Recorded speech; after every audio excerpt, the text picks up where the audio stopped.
Hoy los sicarianos disfrutarán de una homilía televisiva para ignorar que los datos muestran que el SARS-CoV-2 tiene un origen natural. Urge crear una vacuna contra la estupidez de los vendehumos.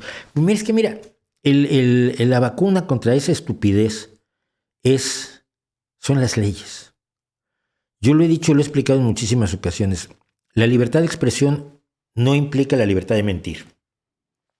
Mentir, falsear los hechos, alterar la realidad, amenazar, revelar secretos, ya sea de empresas, de gobiernos o de personas.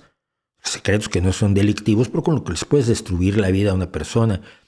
Todo eso no está protegido por la libre expresión. Si no hay mis problemas con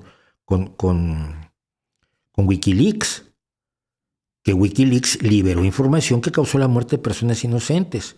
Ay, no es mi problema, dice Assange. Pero yo creo que sí es tu problema. La libre expresión no cubre eso.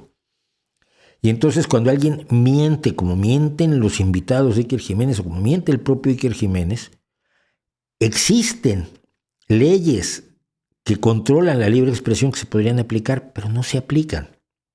Y yo no sé por qué. Y al contrario, lo que tienes es que todavía esos embusteros, cuando tú refutas lo que dicen y demuestras qué clase de personas son, te mandan a su abogado. Y tú dices, a ver, yo soy un pobre diablo que no tiene nada. Yo tengo una hipoteca, que es lo más... no tengo lo que voy a tener dentro de muchos años, voy a seguir sin tenerlo porque estoy pagando una hipoteca. Es lo que yo tengo. Y un señor que tiene millones y millones de euros, que tiene propiedades, que tiene fuerza política, viene y te manda a su abogado. Hombre, la mayoría de la gente se acojona. Yo no, porque porque sé que no me puede hacer nada. Pero la mayoría de la gente a la que le manda a su abogado, cuando hice yo el video de quién es Iker Jiménez, estaban felices sus minions, ¿no? Te va a ir a ver Ricardo, el abogado, y vas a ver. Vale, a ver, que venga. Habló con mi abogado y al final no tenía nada que decirle.